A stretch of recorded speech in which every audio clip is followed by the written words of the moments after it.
salut à tout le monde, mes chers amis de la République du Cameroun, mes chers amis africains et surtout tous ceux qui aiment la liberté, soit au Cameroun, en Amazonie, Southern Cameroun, ou bien partout en Afrique et dans le monde entier. Je vous, euh, je vous salue aujourd'hui et je vous invite à me joindre à cette chaîne, la JMA Connection, pour une très importante conversation aujourd'hui. Nous sommes aujourd'hui le jeudi 30 octobre 2025 et ça fait exactement, nous sommes au 4e jour après la proclamation officielle des résultats de l'élection présidentielle qui a eu lieu au Cameroun le 12 octobre dernier. Et comme tout le monde le sait déjà très bien, il y a toujours des échauffourées. Aujourd'hui, je viens ici avec un message très important. Je vous invite vraiment à me suivre jusqu'au bout. Je vais prendre des dispositions pour éviter que cette conversation soit longue, mais néanmoins, je souhaiterais que vous preniez le temps de m'écouter, parce que ceci permettra à tout un chacun de comprendre exactement qu'est-ce qui se passe au Cameroun. Et à ceux qui pensent qu'il est important de défendre leur futur, qu'il est important de prendre leur destinée en main, qu'il est important d'éviter de voir les siens ou bien eux-mêmes mourir dans le désert, mourir dans des grandes forêts comme la forêt Amazon en Amérique du Sud parce qu'ils partent chercher du bonheur, ou bien ceux qui mourront dans des hécatombes sur des mauvaises routes au Cameroun et ceux qui mourront dans des hôpitaux parce que, bon, il n'y a pas de médecins vraiment affûtés,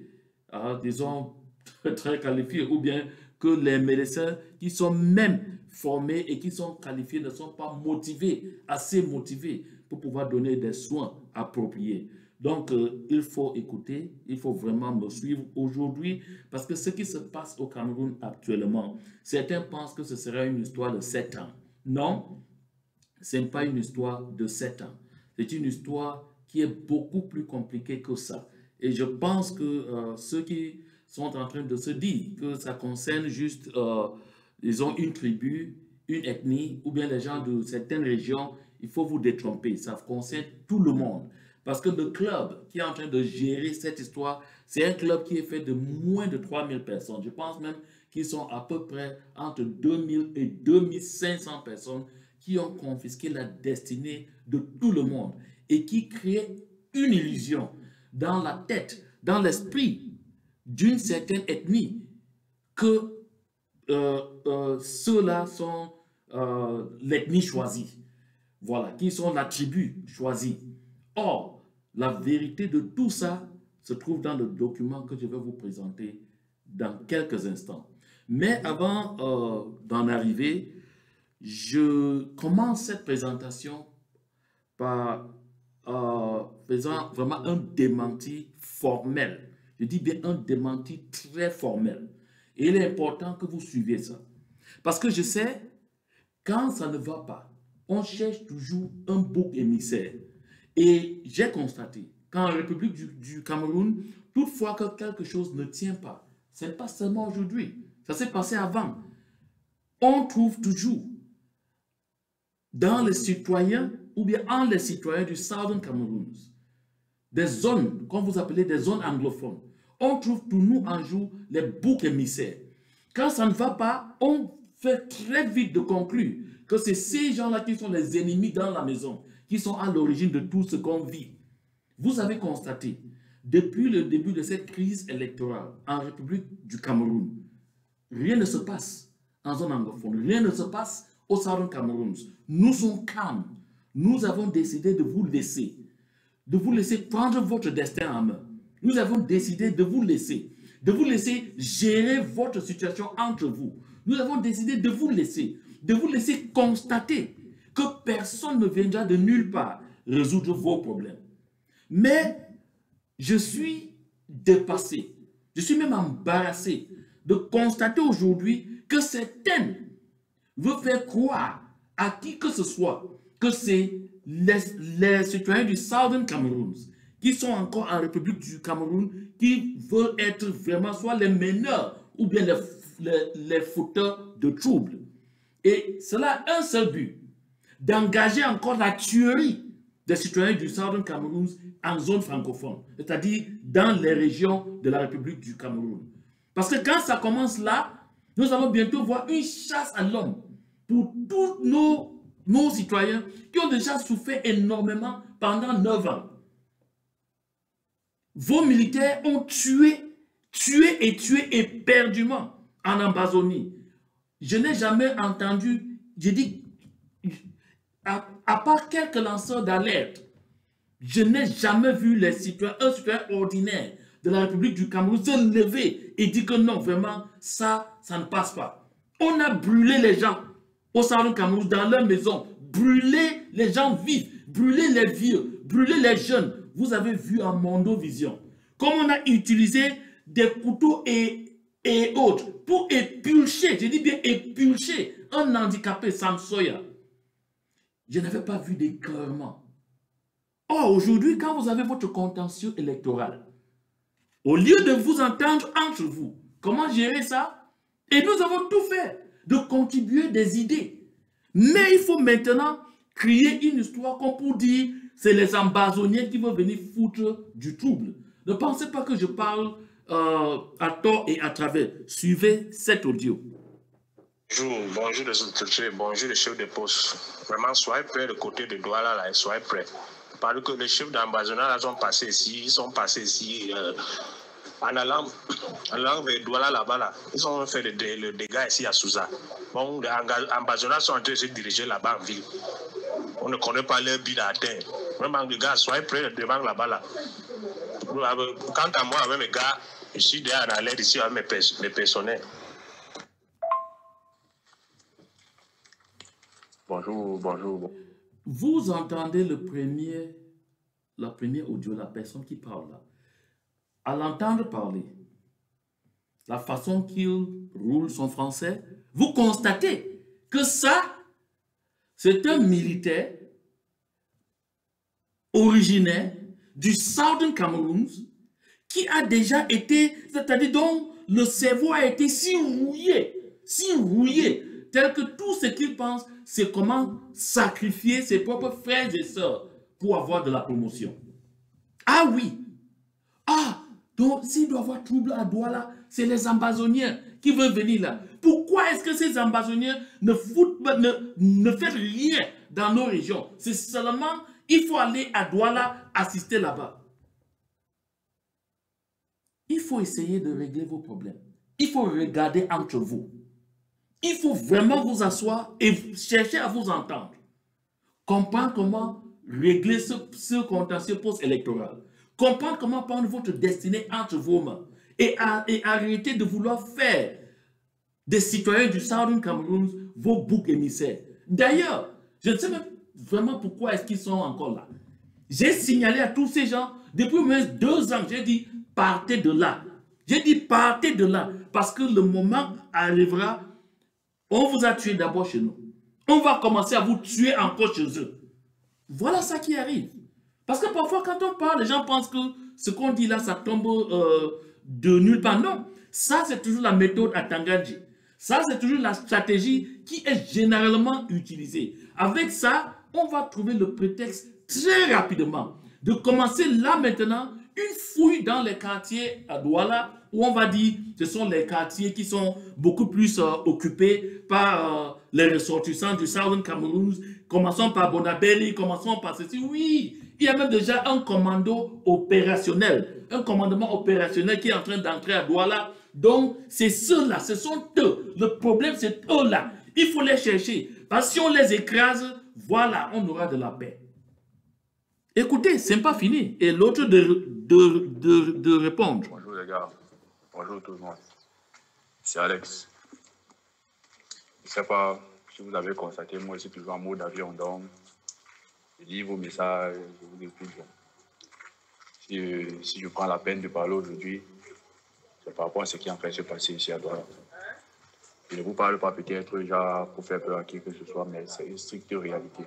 Peut-être vous avez peut-être eu des alertes. Pour moi, ça a été une alerte directe. Parce qu'on m'a appelé directement depuis la zone où les gars sont. Les gars, s'il vous plaît, doublez de vigilance. Si ce n'est comme moi, ne sortez pas. Si ce n'est comme moi, là, ne sortez pas. Les ambassadeurs sont ici. Les gars, pardon. Ne sortez pas. Partagez. Faites circuler l'audio, signalez ça à vos gars. Ne sortez pas, je vous en prie. Les ambassadeurs sont là. Je vous en prie, ne sortez pas. Pardon. Avec ce que j'ai vu encore à l'entrée, puis tout à l'heure, c'est quand il partait prendre mon courrier à général, je ne suis même pas où je partais. Les ambassadeurs sont là. Pardon, ne sortez pas. Signalez ça à vos proches, je vous en prie. Merci. Vraiment, soyons clairs. Il n'y a aucun ambassadeur à Douala. Les ambassadeurs ne sont pas à Douala. Les ambassadeurs n'iront pas dans la République du Cameroun. Les Southern Cameroonians ne luttent pas pour l'alternance de pouvoir au Cameroun. Ça ne nous concerne pas. Nous, les Southern Cameroonians, nous, on veut notre liberté, notre indépendance. Nous, on ne veut rien avoir comme dépendance sur la France. Comme vous, de la République du Cameroun, vous avez décidé que vous êtes une province française, restez avec ça. Il n'y a aucun ambassadeur à Douala. Il n'y aura aucun ambassadeur à Yaoundé. Il n'y aura aucun ambassadeur à Bafoussam. Les ambassadeurs sont en ambassadeur. Ils ne sont pas chez vous. Si vous voulez effrayer les gens, si vous voulez s'aimer la peur, s'aimer la terreur, faire croire aux gens que vraiment ne sortez pas parce que ce sera ultra grave là-bas dehors, trouvez d'autres astuces. Trouvez d'autres astuces. Ne croyez vraiment pas toujours qu'il faut sacrifier un peuple qui a déjà assez donné. Depuis les années 92, les citoyens du Southern Cameroun se sont tellement battus pour qu'il y ait un changement réel dans ce pays. On nous a taxés de tous nos d'oiseaux de mauvais augure. Aujourd'hui encore, non. Il faut regarder en image là. Je suis que vous pouvez voir là.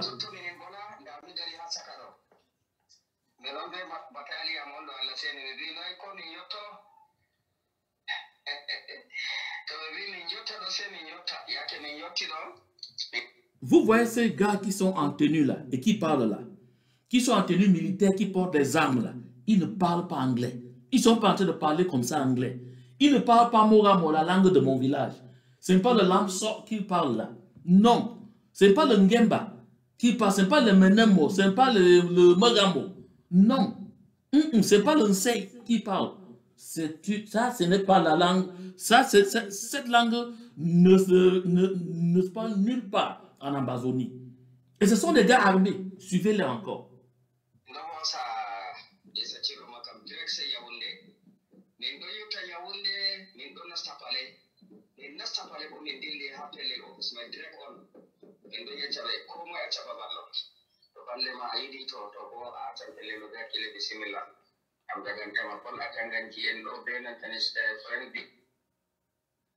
Ok. Vous avez bien entendu, vous les avez vus. Ils n'ont rien à y voir avec les Southern Cameroonians. Ce n'est pas les ambassadeurs. Et je répète, les ambassadeurs ne sont pas à Douala, les ambassadeurs ne sont pas à Yaoundé. Les ambassadeurs n'entreront pas en République du Cameroun. Gérez vos affaires entre vous. Cela dit, je vais maintenant entrer dans notre discussion d'aujourd'hui, notre conversation d'aujourd'hui, le message que j'ai bien voulu partager avec vous aujourd'hui.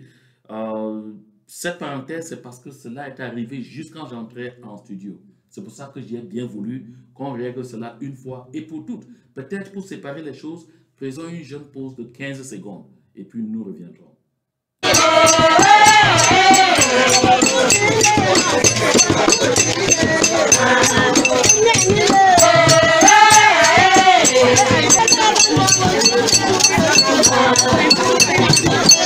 Et voilà, merci. Juste le temps de nous ressourcer, de nous recadrer.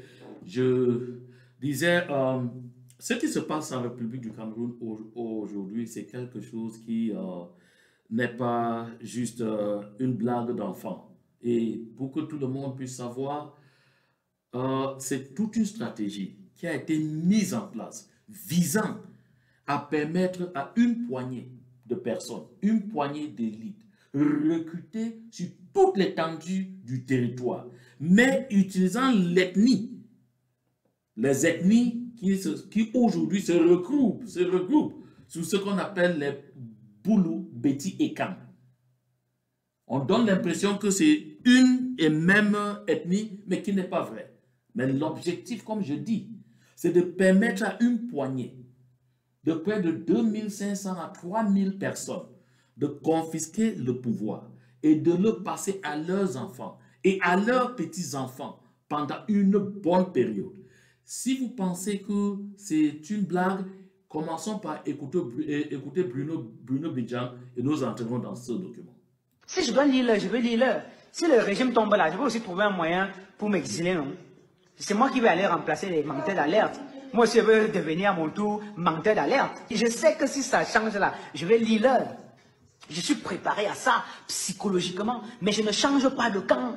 Je ne suis pas un homme qui vacille en fonction parce qu'il voit que c'est en train de basculer, comme certains sont en train de croire que c'est en train de basculer, et moi aussi je commence à... Non, non, non, non, non.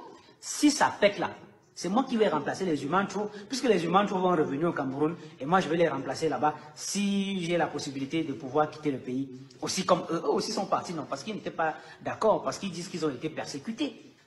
Donc, je ne peux pas changer mon camp. J'assume mon camp jusqu'au bout. Si le président Paul Biya tombe, je sais que je suis tombé. Si le président Paul Biya tombe, je sais que je suis tombé. Le prochain président qui va arriver, s'il vient de l'opposition et qui me persécute, je pars. Mais s'il vient toujours du régime, je sais que ce sera la continuité, non? Donc je vais aussi rester là. Et ma laide tête va continuer à vous énerver. Parce que mon rôle est de vous énerver. Et je vais continuer. Si je dois lire l'heure, je vais lire l'heure. Si le régime tombe là, je vais aussi... Donc, vous avez bien entendu Bruno Bidjan. Donc, à entendre Bruno Bidjan, cette provocation, cette manière dont il parle, doit amener tout un chacun à comprendre que ce n'est pas une histoire de 7 ans.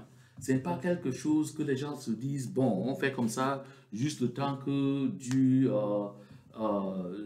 le prochain mandat ou bien après bien les choses pourront changer. Non, c'est une histoire qui est scellée. C'est une stratégie qui est mise en place. Et le malheur, c'est que cette stratégie ne vise même pas à promouvoir le développement. Cette stratégie ne vise pas à promouvoir le bien-être commun. Cette stratégie ne vise pas à promouvoir l'épanouissement de tout le monde, mais toutefois en laissant le pouvoir entre les mains de ce club. Pas du tout. Tout ce qu'ils veulent, c'est le gain personnel. Tout ce qu'ils veulent, c'est le gain privé. Un enrichissement fou, inimaginable. On se demande pour quel but, c'est un peu compliqué. Donc, je vais commencer à dévoiler cette stratégie. Nous avons déjà eu à parler de ça, mais je sais que les Camerounais oublient souvent très rapidement. J'ai à un moment eu à présenter ce document en anglais. C'est un document qui a fui des siècles très retractés du RDPC ou des pontes du régime. Ceux qui se voyaient déjà un peu lâchés et qui ont constaté qu'il fallait peut-être jeter cette histoire dehors pour empêcher à ceux-là qui sont au cœur de cette stratégie de pouvoir continuer à garder le pouvoir et à en jouir sans eux. Donc, cette stratégie qui s'appelle la stratégie de conservation du pouvoir au Cameroun, de génération en génération par le régime Biya RDPC. Vous voyez juste l'intitulé. Je dis bien juste l'intitulé de ce document doit déjà donner à tout un chacun de frissons inimaginables. C'est un document vraiment top secret. Comme vous le voyez là, ils ont pris le temps, ils ont pris la peine de préparer, d'élaborer, d'écrire et puis de distribuer ça entre eux et de permettre à leurs différentes cellules opérationnelles de voir comment appliquer ça à la lettre. Et en voit tout ce qui se passe, ils ne s'amusent pas. Ils appliquent cette stratégie à la lettre. Donc, quand vous voyez juste l'intitulé, stratégie de conservation du pouvoir au Cameroun, de génération en génération. Donc vous comprenez, ce n'est pas une histoire de 7 ans simplement, comme dit Jean de Dieu Momo, dis donc, oublions, c'est un mandat de juste 7 ans, 7 ans, ce n'est pas long, avant que vous vous rendez compte, les 7 ans seront déjà épuisés. Non, tel n'est pas le cas. Donc, commençons donc à décortiquer ensemble cette stratégie. Je sais, en son temps, J. Rémy Ngono aussi a eu à parler de cette stratégie de conservation du pouvoir au Cameroun après que j'ai d'abord publié ça sur cette chaîne en langue anglaise. Donc, il n'y a pas une version anglaise, j'avais fait une traduction personnelle. Entrons donc dans le dossier. Vous voyez là, ils disent top secret, le protocole des sages et extrait. Ils disent, pour les événements du 22 septembre 2020, dont la marche pacifique sur toute l'étendue du territoire national lancée par le leader du MRC, Maurice Kamto, ayant pour objectif la révision du système électoral et la fin de la guerre au nord-ouest et au sud-ouest, les forces de l'ordre doivent procéder aux arrestations, aux farcis bamileke et colorier seulement avec les autres tribus. Donc, il faut insister en arrêtant beaucoup plus les bamileke. Donc, s'il faut arrêter 100 personnes, il faut arrêter soit 70 ou 80 bamileke, et puis des autres tribus, on prend 1, 2, juste 1, 2, 3, comme ça, juste pour colorier, pour donner l'impression que ce n'est pas une histoire ethnique, mais c'est ça. Vous le voyez très bien, c'est écrit en noir et blanc. Et ils disent, chaque membre de notre tribu doit faire initier un de ses enfants à qui il devra transmettre ce protocole sous la forme d'un héritage ou bien sous la forme d'héritage confidentiel à circuler de père en fils pour l'éternité. Vous comprenez bien. Donc ça, ce n'est pas quelque chose qui va se terminer aujourd'hui. Donc, qui vous fait comprendre que ce que vous croyez que vous pouvez acquérir en passant par les urnes, oubliez ça une fois et pour toutes. Les élections ne changeront jamais rien au Cameroun. Il n'y aura jamais alternance au Cameroun par la voie des urnes. Tant que ce document existe, nous continuons. Ils disent NB, prière de savoir que je n'ai pas de haine contre une tribu quelconque, même pas contre celle de tel père, tel fils. Voilà, et il continue. Disposition générale, les groupes ethniques. 1.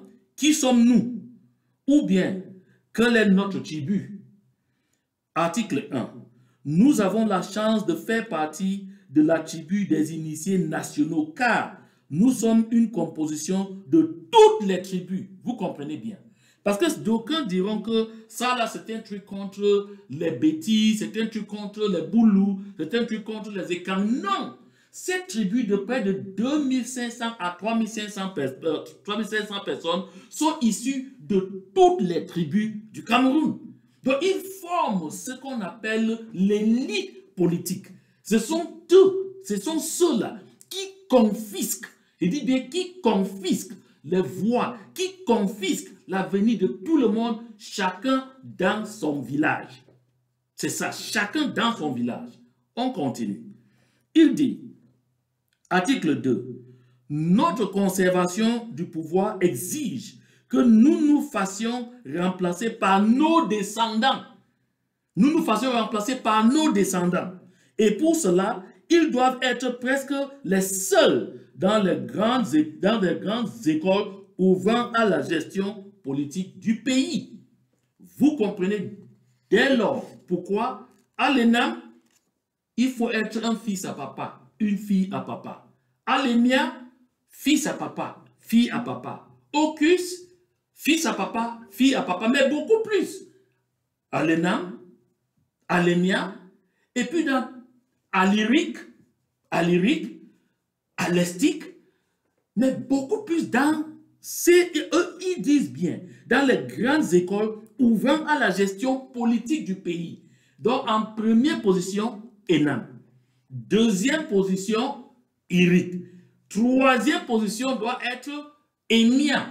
Parce que là, les officiers supérieurs de l'armée sont formés, qui doivent être leurs enfants.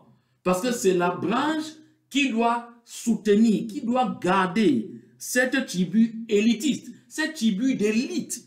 Suivez bien, je choisis bien mes mots. Cette tribu d'élite, le garder au pouvoir. Quand j'étais à l'ESTIC, j'avais eu un professeur, Antoine, le docteur Antoine Wongo Ahanda, Antoine Wongo Ahanda. Il nous a appris dans une matière qui était intitulée La théorie de l'élite. Donc, c'est de ça qu'on parle. Et puis, pour finir, en cette première page, il dit des bêtis. Comme vous le voyez là, je mets ça parce que tout le monde doit voir. Je ne fais pas de la fabrication. Il dit des bêtis. Les régions du centre et du sud renferment une multitude de groupes ethniques. Cependant, nous devons tout faire pour que la communauté nationale les considère comme un seul groupe ethnique, c'est-à-dire les régions du centre et du sud renferment une multitude de groupes ethniques. Cependant, nous devons tout faire pour que la communauté nationale les considère comme un seul groupe ethnique, les Beti, les Ekans ou les Boulous. Ces trois mots doivent être imposés comme des synonymes.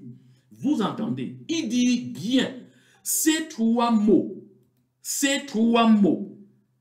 hein? Ces trois mots doivent être imposés comme des synonymes. Les mots, les Beti, les Ekans, les Boulous. Pour qu'on n'entende donc pas parler de je suis Eton, je suis Mangissa, je suis Ewondo, je suis Boulou, je suis rien.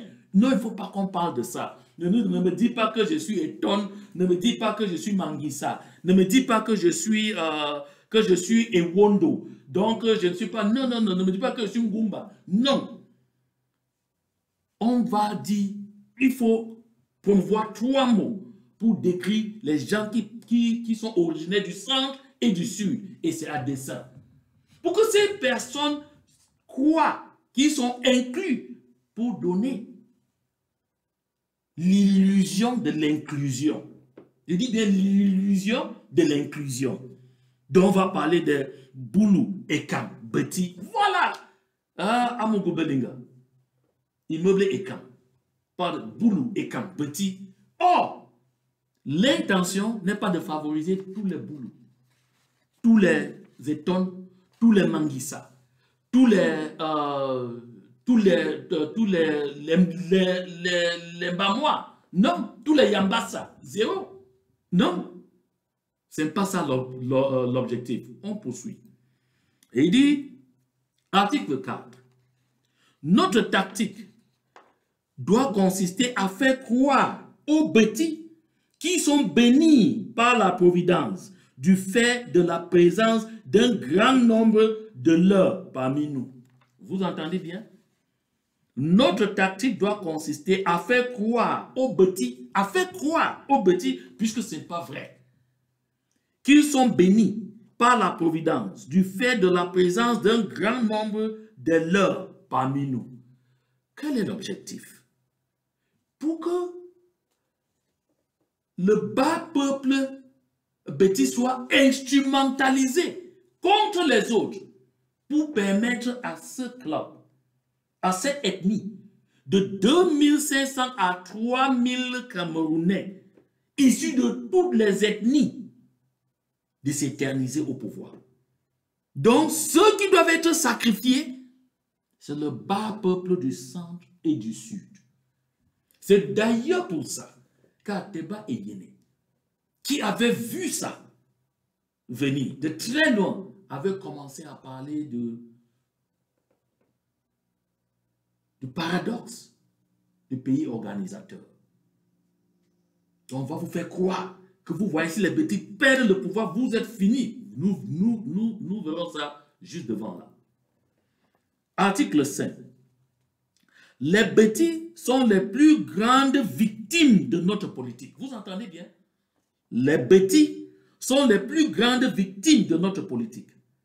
Il y a de fortes chances qu'ils soient perçus à l'avenir comme un groupe ethnique des voleurs, des pilleurs de la République, l'ethnie des paresseux, l'ethnie des paresseux et de ceux qui trichent aux élections. Mais quelle prédication, parce que c'est ça. C'est ça. J'ai vu les chefs traditionnels du Sud se rassembler et dire non, nous n'accepterons pas le désordre ici. Si vous faites du désordre ici, on va vous chasser de chez nous. Celui qui veut la paix doit se préparer à la guerre. Moi, en tant que journaliste, œuvrant à la CRTV, j'ai travaillé à la CRTV pendant 19 ans. J'ai eu à visiter tout, j'ai été partout dans les régions du Sud, du Centre et de l'Est. J'ai fait ma sortie sociologique quand j'étais à l'Estique en 1995 à ça. Oui, à ça. J'étais au village Nkorvé. De temps en temps, on allait se régaler à Nkorvak et à Ebeda.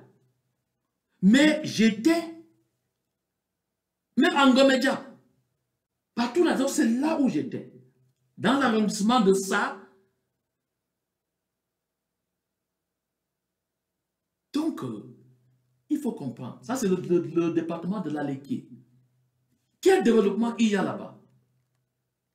J'ai été partout au sud. Meyomé Sala, j'ai été à Mbam, j'ai été à Manvel, j'ai été partout. Il n'y a pas de route. Il n'y a pas de route. Parfois, il n'y a même pas d'électricité. Parfois, il n'y a même pas... Je dis, on parle de quoi là? Est-ce qu'il y a une route qui relie la capitale de la région du Sud à la capitale économique de la région du Sud qui est Kribi? Est-ce qu'il y a une route qui part de Bolova à Kribi directement, bitumée? Montrez-la moi. Montrez-la moi. Parce que parmi vous tous là, si ce n'est pas toujours les fils de tous ces grands là, qui sont dans toutes ces grandes écoles là, vous avez quoi là? Mais c'est sur vous qu'on compte. Que vous allez sortir avec les machettes, chasser les Bamileke, chasser les Wadjo là, hein, les moutons là, chasser les anglophones là. C'est sur vous qu'on compte. Parce que on va vous laver la cervelle. Et vous allez avoir l'illusion que c'est vous qui êtes aux commandes. Oh, ce n'est pas vrai. C'est pour ça que je loue tellement mon collègue et très grand ami, J. Remingono. Parce que lui, il a compris ça, il a vu ça venir. De même que d'autres qui sont en train de lancer des alertes. C'est quelque chose de très sérieux. Continuons. Il dit en article 6, il dit, pour que les bêtis ne soupçonnent pas et ne révoltent pas contre nous, nous devons inventer un complot Bamileke. Ça, c'est en article 6. Hein? Tout ce qu'ils disent là, c'est ce qui se passe. Il n'y a rien d'inventé ici. Ils disent ce qu'ils font. Pour que Betty ne nous soupçonne pas et ne révolte pas contre nous, nous devons inventer un complot Bamileke qui les menace individuellement et collectivement. Ce qui nous permettra de faire diversion et de détourner leur attention. Vous avez compris? Je n'ai même pas besoin d'expliquer ça. Vous savez, quand il y a le moindre problème, c'est les Bamileke qui sont le véritable problème. Si ce n'est les Bamileke, c'est les anglophones.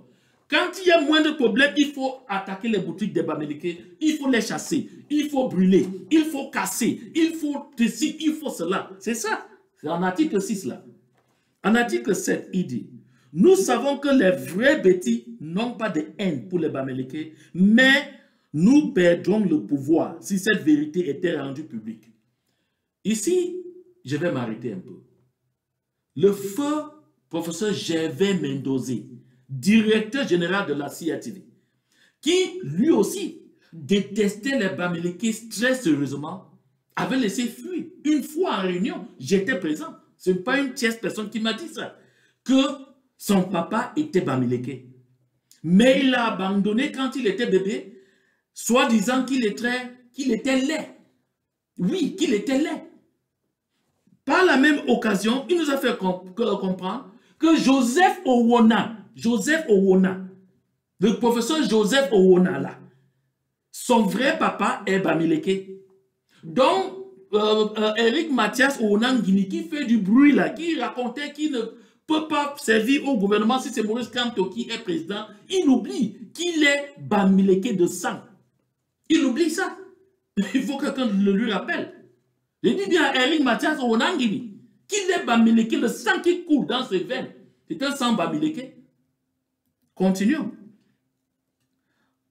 Et puis ils disent, l'aliénation des bêtis par les affirmations selon lesquelles ils détiennent le pouvoir et que les Bamileke veulent s'emparer est une priorité pour nous. L'instrumentalisation du tribalisme anti-Bamileke est un choix qui s'impose à nous, et ceci malgré nous. Les bêtis à notre solde n'ont pas d'autre choix que de nous soutenir et de s'offrir le dangereux luxe de tribus tribalistes. Là, je m'arrête un peu. Les Bamileke diront que, mais pourquoi est-ce que les bêtis montrent ce complot contre nous? Non. Jean Kouete fait partie de cette tribu, de 2500 à 3000 personnes. Oui. Célestine Ketchakoutes fait partie de cette tribu. Niam Dufin du Marcel fait partie de cette tribu. Tous ces grands directeurs généraux là, Congel Cam, Kiferou, tous ces, ils font partie de cette tribu.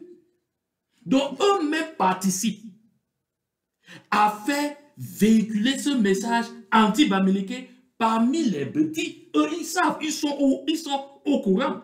Mais parce que ça va privilégier les leurs aussi, leurs descendants, qui font partie de cette tribu nationale composée de entre 2500 à 3000 personnes. Ils sont tous là-dedans.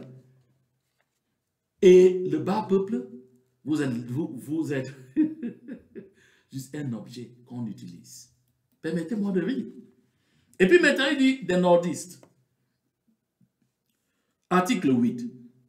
Nous devons tout faire pour que le grand sud du pays intègre que le grand nord forme un seul groupe ethnique et les musulmans dans sa majorité. Voilà. Là aussi, c'est avec les élections maintenant qu'on parle des babana, des ceci, cela et puis tout ça. Mais généralement, on nous a fait comprendre que tous les nordistes là, la Damawa, le nord et l'extrême nord, c'est un seul groupe ethnique qui sont généralement des musulmans, les moutons du nord là.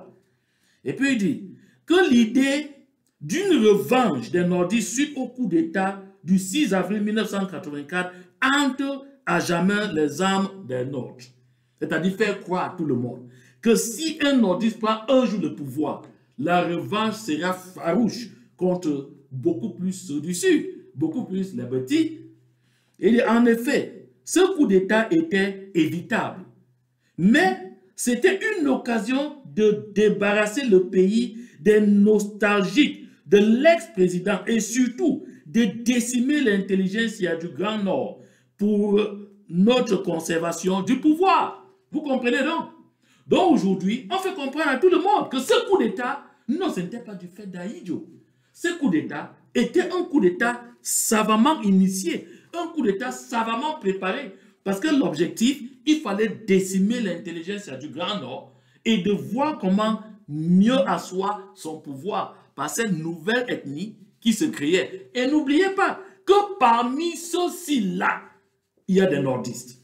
Et oui, il y a Kavaï Yege Djibril qui est là-dedans. Il y a le feu Ayan Luc qui est mort. Je peux citer qui et laisser qui. Il y a Alamine Ousmane Mey qui est là-dedans. Même comme son frère. Aboubakar Ousmane Mey est en prison. Alamine Ousmane Mey est en train de fêter. Oui, Alamine Ousmane Mey est en train de fêter. Donc, ils sont tous là-dedans. Tous. Je veux que les Camerounais comprennent.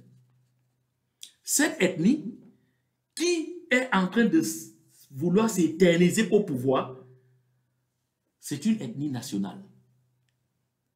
Ce n'est pas une ethnie faite des boulous. des Étones ou des autres. Non, c'est une ethnie nationale. Donc, quelques 2500 à 3000 personnes ramassées comme ça, de tous les bords du pays. Et qui veulent donc, et qui, les meneurs, bien sûr, sont du centre et du sud, qui sont majoritaires, et puis on utilise donc le peuple des régions du centre et du sud pour asseoir cette stratégie. Continuons. Et il dit en 10, article 10, évitons toute éloge médiatique qui pourrait donner au peuple l'impression qu'un nordiste est capable d'exploits intellectuels. Les favoriser dans l'accès aux écoles de formation sous le prétexte de l'équilibre régional est un moyen sûr d'entretenir ce mythe du nordiste incapable. Vous comprenez donc.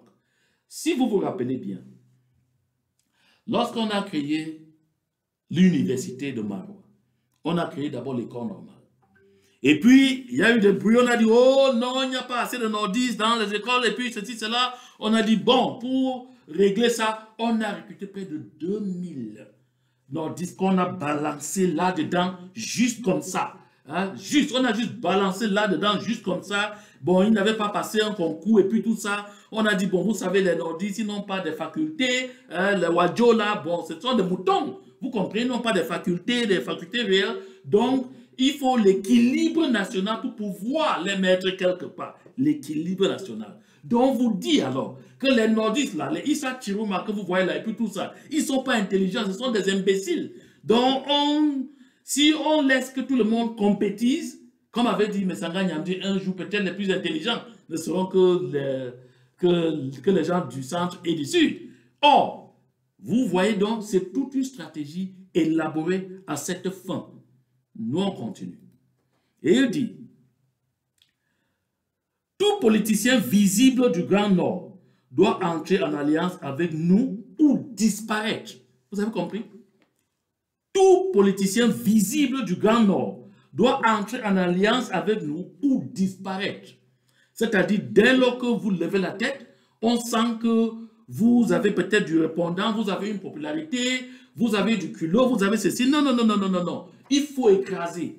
Il faut faire disparaître cette personne. Si cette personne doit exister, il faut entrer dans le cercle. Si vous n'êtes pas dans le cercle, non, ça ne donnera pas. Article 11. Le cas de Mamadou Mota, vice-président du MRC, devra nous préoccuper au premier plan. Dans le plan de destruction du parti politique de ce Bamileke qui ose se placer sur notre chemin, nous devons négocier une alliance stratégique avec Mamadou Mota. Autrement, nous confions son sort à leur lamido. Vous comprenez? Donc, c'est pour ça que vous voyez tous les chefs traditionnels dans toutes les régions, tous les lamidos, tout, y compris les fonds, y compris les fonds du Southern Cameroun, et puis tout ça, sont à leur sort. Donc, quand vous dérangez là, on essaye de vous gérer, ça ne donne pas, on va utiliser soit ton lamido, ton chef traditionnel ou ton fond. Même chose à l'ouest, vous voyez, tous les chefs sont rassemblés à Etoudi pour venir dire non, c'est Paul Biya qu'on veut. Tous les lamidos sont venus à Etoudi rencontrer Ngongo. Non, c'est Paul Biya qu'on veut. C'est ça, cette stratégie-là. Donc, j'espère que personne ne dira après ça que je ne comprends pas. Et puis, ils disent, on a cette chance que le bien-être des peuples du Grand Nord reste le dernier des soucis de leur élite. Ah oui! Pour les gens comme Kaveh, Yege, Djibril et puis tout ça, le bien-être du peuple, ça ne vaut rien. Pour Belebouba Magari, foutez-moi le camp. Le bien-être du peuple ne compte pas. Pour Alamine Ousmane, mais vous voyez, zéro. Je dis bien, tout ce beau monde-là, le bien-être du peuple ne compte pas. Donc, comme je vous ai dit, cette élite nationale ne vise pas le développement, non. L'enrichissement illicite et l'éternisation au pouvoir. Terminé. Le reste ne compte pas. En article 12, il dit, nous avons la chance qu'ils ne soient pas comme les Bamileke, nos ennemis imaginaires. Je ne vais pas tergiverser là-dessus. En article 13, il dit, nous devons tout faire pour qu'un nordiste n'accède pas au pouvoir avant au moins 3 générations. Vous comprenez d'ores et déjà pourquoi la victoire de Issa Chiroma Bakari devrait être confisquée par tous les moyens. Je dis bien par tous les moyens, y compris par la force. Ce que nous voyons là. Donc, si vous pensez qu'il faut changer, ne vous dites pas qu'on va laisser ça pour demain. Il n'y aura pas demain. Je dis bien, si vous pensez qu'on doit changer, il ne faut pas attendre demain. Parce qu'il n'y aura pas demain. Ça restera la même chose. Vous avez suivi la belle-fille de Chantal Biya dit que c'est pour au moins 100 ans encore. Elle dit, elle ne parle pas du néant. Elle dit ce qu'elle écoute dans les coulisses. Puisqu'elle est, bon, elle est dans les grandes maisons, les grands bureaux, avec des grandes personnalités. Donc ce qu'elle dit, ce n'est pas de l'imaginaire. Ok, on continue. Ils disent, alors, ça c'est l'article 14, il dit, alors que la peur d'un pouvoir bamileke n'est qu'une pure tactique de conservation du pouvoir, la peur d'un pouvoir nordiste est réelle. Et nous devons considérer l'éventualité d'un pouvoir nordiste comme un péril grave. Voilà. L'éventualité d'un pouvoir nordiste comme un péril grave. Mr. Issa Chiroma Bakari, j'espère que vous m'écoutez. Et en article 15, vis-à-vis des autres citoyens, les nordistes doivent être perçus comme des êtres incapables d'évolution politique et intellectuelle. Des moutons, pour être plus précis. J'espère qu'il n'y a aucune interprétation à faire sur cela. Article 16. Aussi longtemps que possible, nous devons éviter l'émancipation politique et intellectuelle des nordistes. C'est clair. J'espère que mon ami Guibay Gattama m'écoute très bien. Je suis sûr même qu'il aurait vu ça, Mr. Guibay Gattama. J'espère que toi, tu as vu ça. Pour cela, nous devons veiller à ce que les élus politiques nordistes soient toujours illégitimés. Donc, les élus nordistes doivent toujours être illégitimés ou bien illégitimes. Article 17. Frauder aux élections est le moyen le plus sûr. Ceci est rendu possible par l'absence du sens d'honneur et de dignité chez les nordistes. Ils n'ont pas assez d'intelligence pour s'étonner de ceux qui nous votent à 100% par endroit, mais leur localité reste dans la misère totale. Nous devons faire perdurer cette situation. J'ai dit ici, en autre temps, que la pauvreté est une politique sociale au Cameroun. J'avais eu la possibilité de dire ça à Madame Ondoa de l'ISMP quand j'ai eu à l'interviewer. J'avais dit, la pauvreté au Cameroun, c'est une politique publique. C'est une politique voulue. C'est-à-dire le gouvernement fait tout et pour tout, pour s'assurer que le peuple est suffisamment appauvri. Parce que lorsque vous êtes suffisamment appauvri, c'est facile de vous contrôler. Une bouteille de bière, un billet de 2000, un billet de 5000, suffit de vous faire vendre votre avenir et pour toujours. Et après, voir vos enfants aller mourir dans le désert, voir vos enfants aller mourir dans la mer, allant chercher la meilleure vie ailleurs, voir vos enfants mourir dans la forêt d'Amazon, en Amérique du Sud, quand ils cherchent à voyager pour les États-Unis pour chercher de la meilleure vie. Voir vos enfants battus, tués par les Arabes parce qu'ils cherchent à entrer en Italie. Ah oui, c'est ça. C'est surtout ça. C'est voulu.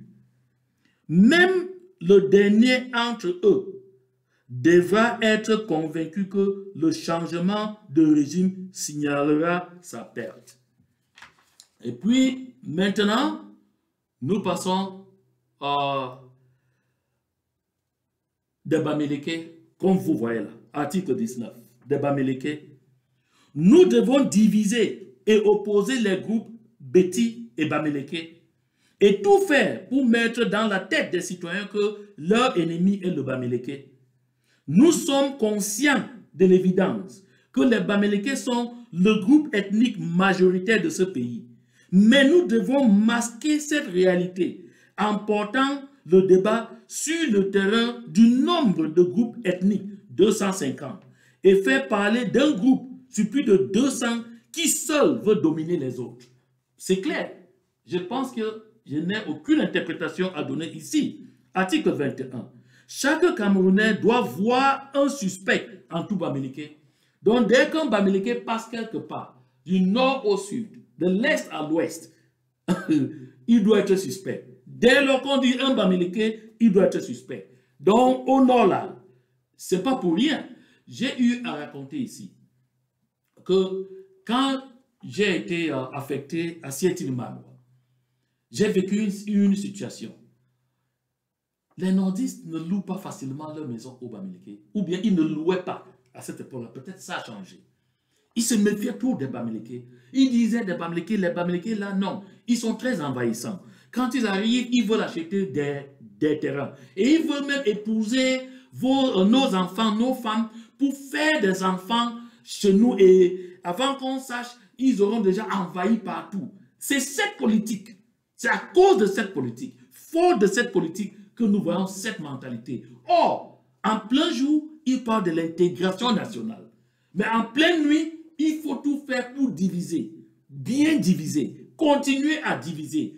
Cogner des têtes pour se permettre le luxe de rester au pouvoir de génération en génération. Oui, quand ils partent, leurs enfants prennent. Ah oui, ce n'est pas une blague. Et puis, article 22.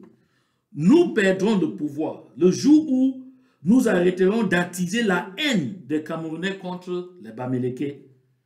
Article 23. Entretenir le mythe d'un complot Bamileke est un impératif pour notre conservation du pouvoir.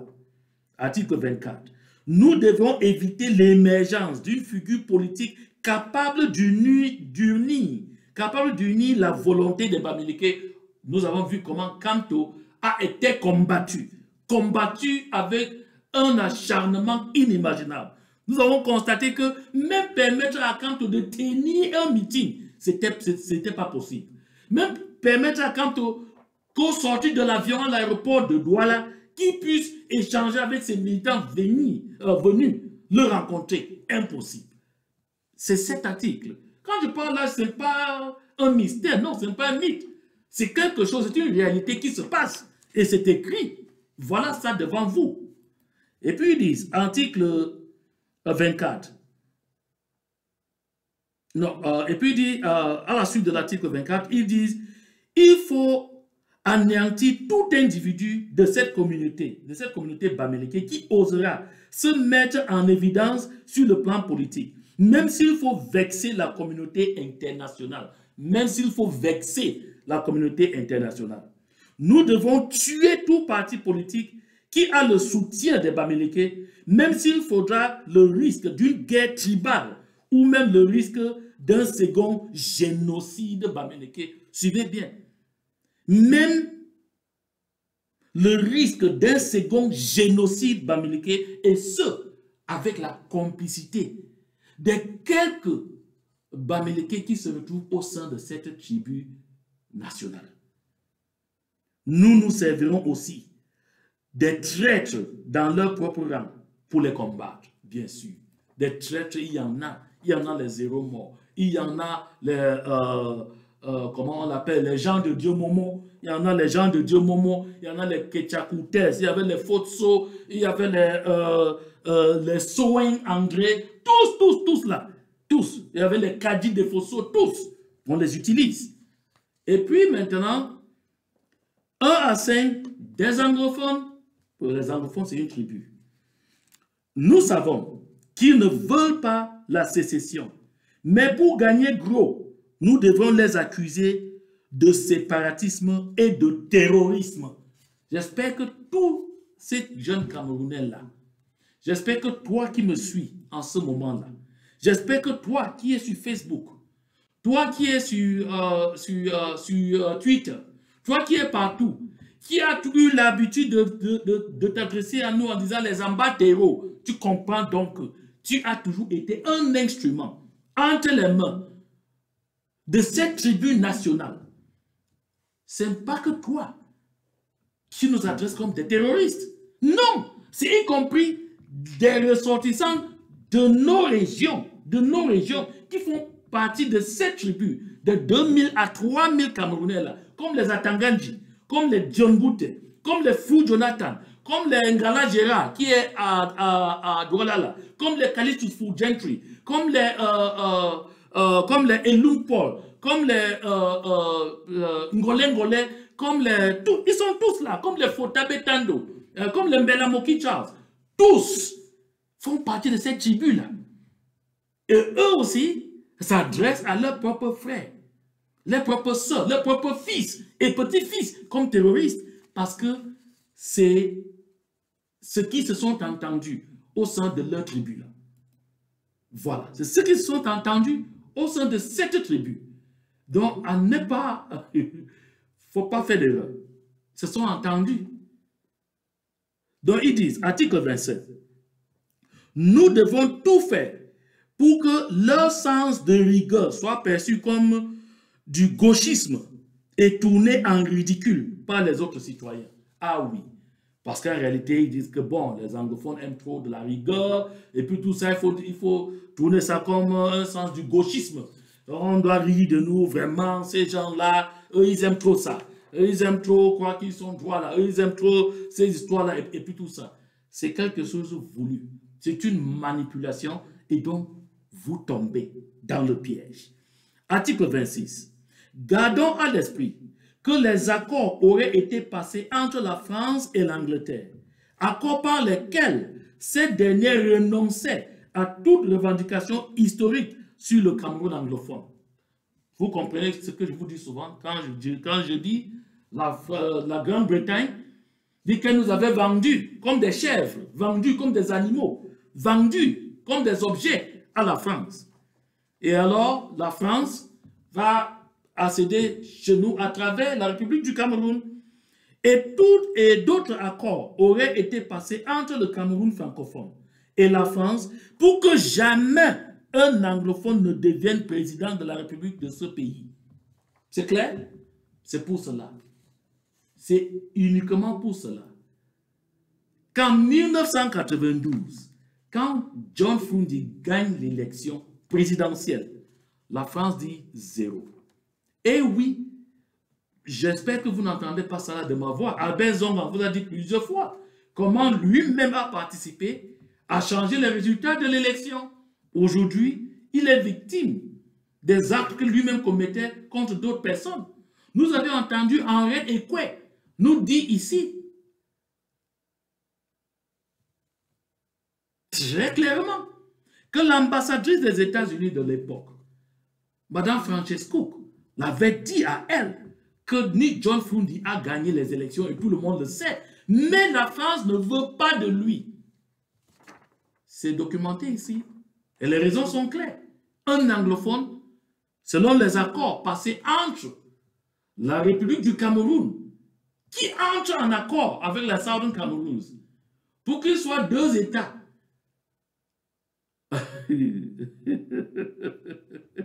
Égaux. Mais ils ont un accord avec la France. Qu'un anglophone ne sera jamais président dans ce pays. Vous comprenez donc? Et vous pensez que la guerre, que quand on parle de séparation, là, que c'est quelque chose qui va s'arrêter aujourd'hui, nous sommes au courant. C'est pour cela que je vous dis aujourd'hui, tout cet apport que nous vous donnons, c'est vous permettre de prendre votre destinée entre vos mains. Parce que, à ce qui nous concerne, nous sommes déjà en train de le faire pour nous. Et nous réussirons. Rien ne nous arrêtera. Rien. Article 27. Il dit, ok, c'est dans cette optique que la victoire de Nick John Fundi, détournée en 1992, sans que l'Angleterre ne trouve à dire. D'ailleurs, l'Angleterre ne pouvait rien dire, même pas les États-Unis. Eux, ils savaient tous que les élections étaient truquées. Mais parce que la France a dit, niet, ça, c'est ma sphère d'influence. Un anglophone, jamais. Eux, ils sont restés tranquilles. Ils ont plutôt commencé à dire à Nick John Fundi, s'il te plaît, il faut accepter d'être vice-président. Article 27. Cependant, la peur d'une revanche anglophone n'est pas totalement négligeable. Article 28. Les anglophones se plaignent de leur marginalisation, mais avec le soutien de la France, la menace est moindre. Vous entendez bien? avec le soutien de la France, la menace est moindre. Donc, quand je dis toutefois que la politique de la terre brûlée, qu'on voit utilisée au Southern Cameroun, où on brûle les gens dans leur maison, brûle tous les villages, brûler tous les biens, détruire tout ce qu'on peut détruire en route, c'est une politique héritée de la France par le gouvernement camerounais. Et la France soutient. J'ai démontré ici très clairement comment la France est la plus grande, disons, offre la plus grande caution au génocide qui sévit au Southern Cameroun. Nous sommes au courant. C'est pour cela que nous allons nous détacher. Nous allons partir. Je continue. Article 29. D'ailleurs, Dieu a plusieurs fois détruit la race humaine pour la reconstruire. Suivez bien. Hein? D'ailleurs, Dieu a plusieurs fois détruit la race humaine pour la reconstruire. Donc, dans cette guerre de notre parti politique contre les anglophones, le nombre de morts ne doit pas compter. Suivez bien, hein? Le nombre de morts ne doit pas compter. C'est pour ça qu'on peut tuer comme on veut, écraser comme on veut, effacer comme on veut, sans peur. Et oui, sans peur, parce que rien n'arrivera à personne. Oui. Seul compte les vivants actifs. Il faut, article 30, il faut éviter toute forme de pitié pour les anglophones de la part des francophones. Donc, il faut éviter toute forme de pitié. Oui, de la part des francophones. Article 31. Comme les Bamileke, les anglophones doivent être suspects devant chaque francophone. Vous comprenez? Donc, c'est quelque chose qui est fabriqué. Comme les Bamileke, les anglophones doivent être suspects devant chaque francophone. Article 32. L'élément de culture anglaise chez les anglophones devrait disparaître. L'élément de culture anglaise chez les anglophones devrait disparaître, surtout chez les anglophones du Nord-Ouest. Ah oui! C'est pour ça qu'ils sont à peur quoi? Il faut éradiquer le common law. Il faut éradiquer notre système d'éducation. Il faut éradiquer tout ce qui a été hérité du colonialisme anglais. Et oui. Et comme ils se disent que non, les gens du Nord-Ouest sont les gens qui sont plus regardants, qui sont les gens qui sont plus vaillants et tout ça, c'est eux qu'il faut écraser davantage. N'est-ce pas ça, Mr. Atanganji? C'est eux qu'il faut écraser davantage. Et puis, article 33, nous sommes presque vers la fin, ils disent les anglophones du Nord-Ouest sont essentiellement Bamileke, alors que ceux du Sud-Ouest sont Sawa et autres. Mais nous devons les empêcher d'en prendre conscience. En effet, si les anglophones du Nord-Ouest prennent conscience qu'ils sont les Bamileke, leur solidarité pourra nuire gravement. Foutez-nous le camp. Et puis, des autres tribus. Article 34. Les Douala, la tribu d'Embo majoritaire dans le Mungo, est totalement inoffensif. Nous le noyons alors dans Douala vu comme tribu. Donc on noie les Mbo qui sont majoritaires dans le département du Mungo, dans Douala qui est vu comme une grande tribu. Parce que les Mbo sont vraiment inoffensifs, donc on peut les écraser n'importe comment. Donc, sont inoffensifs. Dès qu'on leur accorde quelques faveurs, en leur disant que Douala, c'est le chez eux, les Mbo sont très contents. Quand on dit Douala, c'est le chez eux. Pour les conserver avec nous, nous devons veiller à ce qu'ils ne deviennent jamais détenteurs de mandats électifs en gagnant les élections.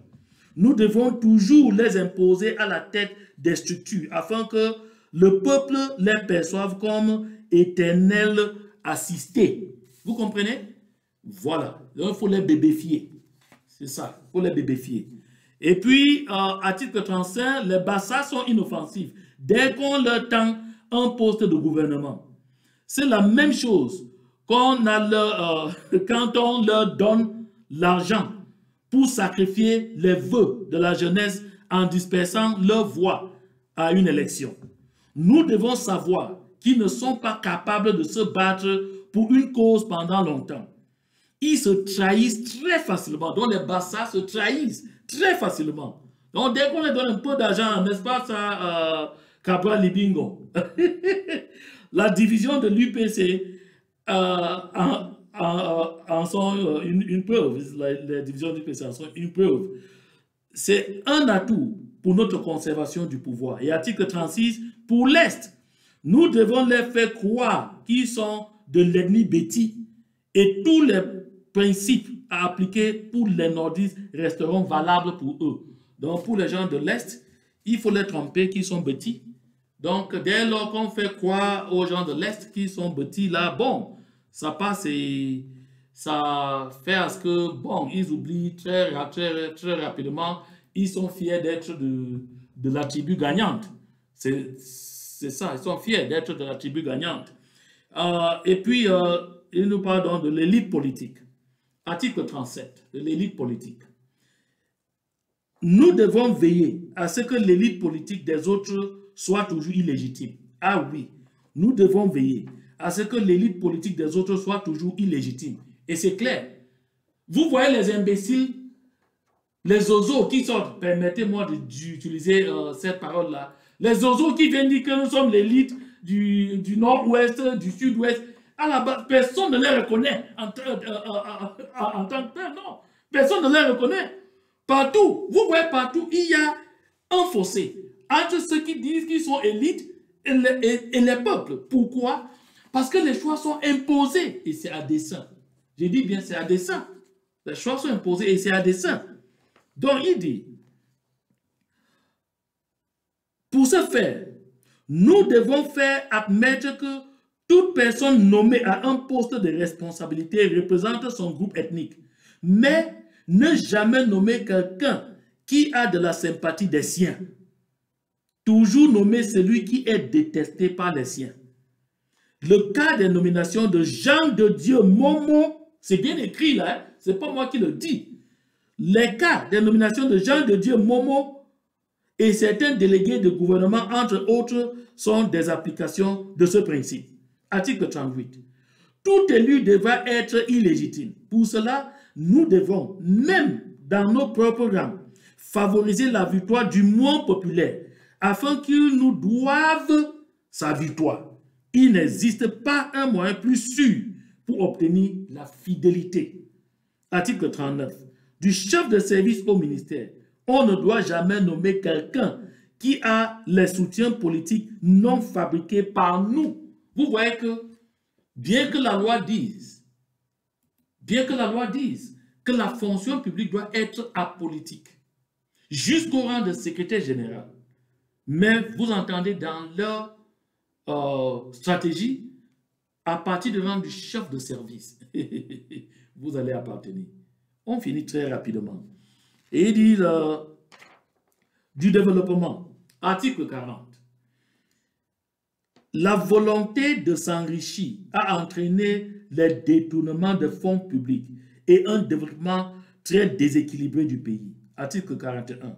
Aujourd'hui, les zones bamileke sont à un niveau de développement insolite et inadmissible. Nous avons l'obligation de ralentir ce développement. Vous comprenez bien. Donc, quand vous parlez de développement là, où on n'a pas de route, où on n'a pas d'électricité, où on n'a pas ceci, vous croyez qu'ils ont la volonté de vous offrir ça, c'est parce qu'ils ont des difficultés? Non, non, c'est un dessein. Vous ne devez pas avoir ça. Vous devez souffrir. Vous ne devez pas avoir ça. Vous ne devez pas bien vivre. Vous devez être en difficulté permanente. Parce que cela leur permettra de mieux régner sur vous. Ça, c'est vrai. C'est machiavélique, c'est diabolique, mais c'est ça. C'est devant nous. Et aujourd'hui, je reviens sur ça parce qu'aujourd'hui, vous avez une possibilité réelle de mettre un terme à toute cette gabégie. Mais si vous voulez que cela continue, restez sur le net et demandez aux gens qui sont à l'extérieur là, oh oui, venez de Mbeng, venez ici alors marcher avec nous. Nous sommes en Mbeng, hein? Nous respirons de l'air pur, de la bonne air. Oui, ceux-là, les lanceurs dans l'air là, ils vous diront la même chose. Mais si on se bat, c'est parce qu'on veut un avenir meilleur pour tout le monde, y compris vous qui nous insultez là. C'est ça la vérité. Pour nous tous.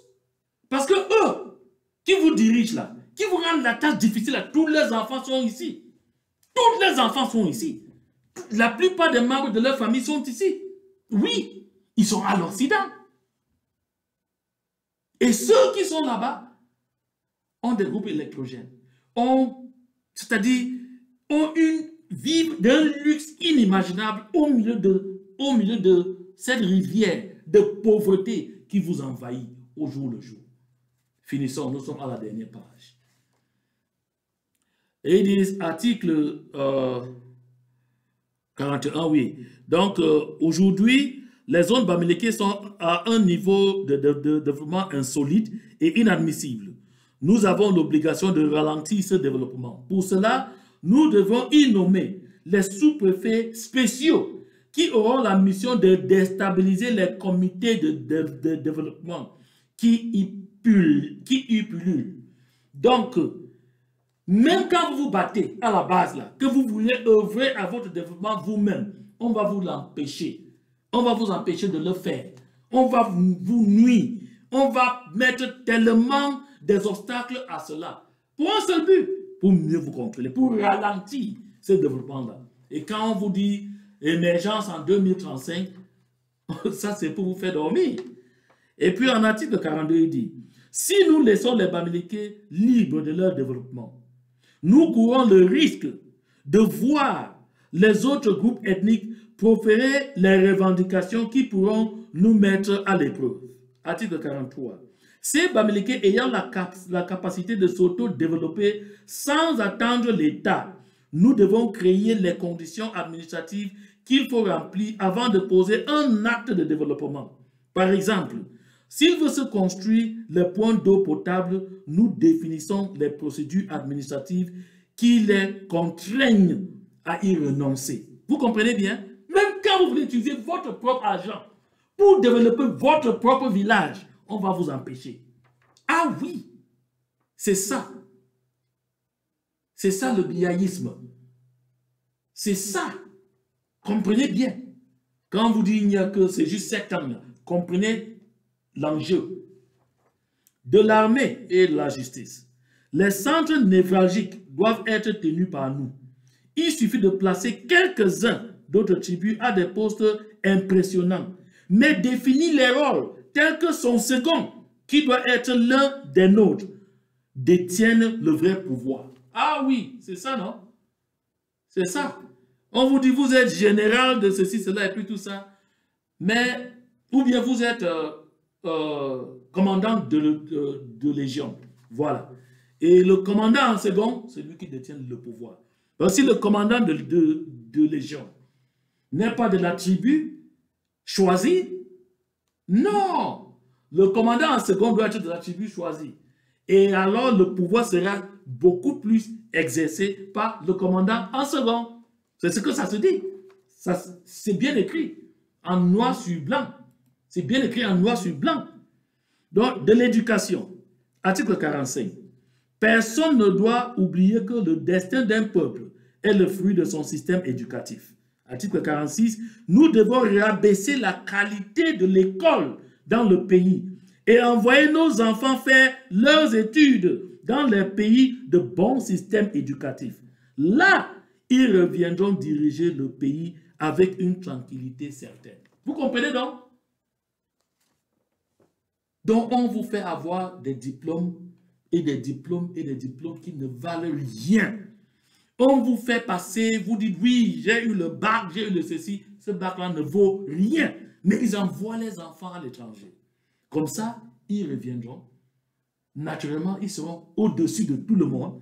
Et naturellement, on va dire non. Cela, ça se comprend qu'il faut qu'ils soient nos dirigeants. Et là, ils vont diriger très tranquillement.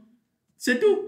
Et il dit, en article 47, sous le couvert de l'éducation pour tous, nous devons rendre l'école moins chère et rabaisser sa qualité.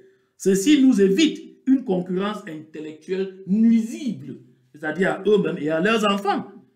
Et alors, conclusion, vous voyez très bien la conclusion à l'écran. Article 48, tel père, tel fils, pour l'éternité. Alors, tel père, tel fils, pour l'éternité. Donc, ceux qui sont en train de croire Que, oh non, au Cameroun, l'affaire là, le pouvoir de gré à gré, de Paul Biya à un autre Paul Biya, Franck Biya, non, non, non, ça ne se passera pas, non, on va faire ça, non, non, non. Détrompez-vous. Si vous voulez éviter ça là, suivez votre Issa Chiroma Bakary là. Si vous voulez éviter ça là, voilà le moment de sortir dans la rue. Que vous mourrez dans la rue maintenant, ou bien que vous allez mourir dans des accidents de circulation, ou bien que vous allez mourir au désert, ou bien que vous allez mourir dans la mer, ou bien que vous allez mourir dans des forêts, ce sera la mort. Et mourant de l'autre façon là, ce sera une mort imbécile. Cette autre mort de maintenant là, c'est la bonne mort. Si ça vous dit quelque chose, ok. Je sais que c'était très sérieux, c'était très lourd. Cela a pris assez de temps que je l'avais prévu, mais cependant, il faut qu'on rie un peu en sortant. Rions simplement pour 1 minute et 30 secondes et ce sera la fin. Écoutons. Regardez vous-même le travail qu'on m'a fait. Regardez le travail des délinquants. Regardez vous-même. Voilà.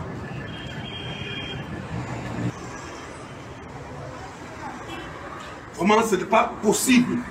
Ce n'est pas vrai. Vous faites vos désordres. Oui, allez faire vos désordres, mais pour nous, quoi? Qu'est-ce que nous on a eu à voir avec les histoires des élections? Vous cassez Tchadès, vous cassez Congel Cap. Maintenant, vous vous attaquez aux vendeurs de cercueils. Vous vous attaquez aux vendeurs de cercueils comment? Regardez, filmez ici. Il y avait un cercueil ici, un cercueil importé. Les vandales sont venus porter. Ils ont porté notre cercueil là-bas dehors. Ils ont vandalisé un cercueil. Approche. Il y avait des cercueils ici. Les vandales m'ont mis, veulent me mettre à terre. Viens, viens, approche. Regarde. Ils m'ont porté un cercueil importé ici. Chers clients, je vous le dis. Si j'ai ouvert ce business, c'est pour vous aider. Si vous partez, je vous accompagne, chers clients. Comment se fait-il que vous, lors des manifestations qui n'ont rien à y voir avec moi, vous venez me détruire la marchandise? Vous me gaspillez les cercueils et vous volez 2 cercueils. Chers clients, s'il vous plaît, si un délinquant vous propose un cercueil deuxième main, n'achetez pas, c'est ma marchandise. D'ici à là, chers clients, pour ceux qui sont déjà tombés, ne vous inquiétez pas, j'ai encore le reste de la marchandise ici là. Merci beaucoup. Regardez-vous. Ça, c'est de l'humour noir. Désolé. Je vous remercie. Je dis merci à tous ceux qui ont passé cette peut-être 1h20 minutes là avec moi. J'espère que vous avez appris quelque chose. J'espère tout au moins que vous allez partager largement. Abonnez-vous pour qu'on puisse continuer à dialoguer, pour qu'on puisse continuer ensemble à trouver des solutions réelles pour les problèmes qui minent nos différentes sociétés. Donc vraiment, je suis très fier que vous ayez passé ce temps avec moi. Mais comme je l'ai dit tantôt, partagez les liens, partagez et faites partager par d'autres. Et puis, abonnez-vous. Je vous remercie. Jusqu'à la prochaine.